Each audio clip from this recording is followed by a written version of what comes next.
A lot of work to do, and Wayne Jennett will be spending his first full day on the job today as Palm Beach County's new permanent school boss. Before that, though, he was kind enough to join us live. Thank you so much for joining us. Congratulations on being named to this position, but we do know there's a lot of work ahead. Want to get right to Kelly, a Facebook friend. Her two questions, I'll ask them as one. What's the most pressing thing you need to do first, and what do you think are the three things the district has to have done immediately? I think the thing that we need to do first is really reach out to the community, to talk to our community. There were many speakers last night. I listened very intently to everything that everyone said. Some folks have some concerns about some of the programs and some of the things that we're doing in our school district. So I really want to go out and on what I would call a listening learning tour, even though I've been in the district for 12 years, to hear from all segments of our community to see exactly what are the things they like about our district, what are some of the areas that we can improve on, and we want to start that from day one. Boy, a lot is happening. The three needs, though? Go with the three needs. The three needs, number one, we still need to maintain that our focus is always on our students first. Okay. Teaching and learning, making sure that our teachers have the resources that are needed to make sure that they can be successful in meeting the diverse needs of our student body.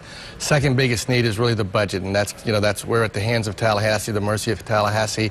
Right now we're facing some potential monumental shortfalls in the area of $50 to $35 million. So we've been working on that issue right now. Thirdly, again, as I mentioned, really would be the strengthening partnerships within our community organizations. Now, as interim, for the past few months, you've had a pretty good opportunity to check things out. What is the number one problem you think that needs to be fixed or at least addressed immediately in the school district? I guess the biggest challenge is the limited resources regarding our budget, and to make sure that even where we just not think out of the box, but maybe think that there is no box, and try to, sometimes in periods of constraints, we can be we can be very, very creative, and we can have some new ideas and a new way of looking at things, and that's what I'm excited about doing and getting on the job. You know, you talked about watching and learning, but you've been in the district for 12 years. Before you were superintendent, when you were, like we always, if we were managers, this wouldn't be happening. What's the thing you always said, this is never going to happen if I ever get the shot to run this place?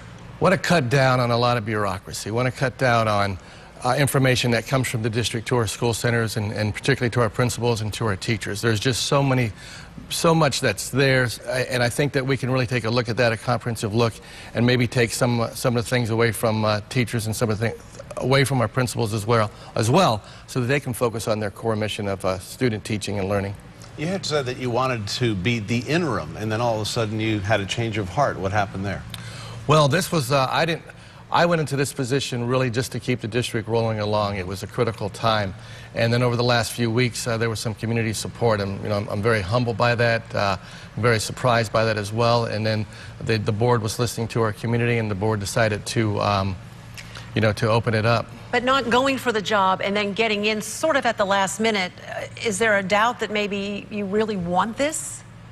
Well, I've been in education for over 30 years and really have dedicated my life to that, and dedicated it to meeting the needs of students, meeting the needs of teachers, and it's really all I know how to do. So if that's whatever I can do to serve this district and to serve this board is what I'm here for. You know, it's nice to see, as you were saying that, answering that question, we saw some video of the board standing up and giving you a standing O. So it seems like you have their full support and you're their guy, and that's really good to see. Well, and also you're smiling. You weren't on camera, but so you all didn't see that at home, but you were smiling as you were talking about your affection and respect for the district and the job ahead. So I think that's the body language said something. Well, the main thing is we want to have our students standing and cheering, our board standing and cheering. Right. There's a lot of, this is a great school district. We have great folks, great employees, and just looking forward to the challenge. Well, we've only just begun. We can continue this conversation, and we will on our partner station, Fox 29, at 7 o'clock. So Thank you. Thank you for sticking around. Thank you.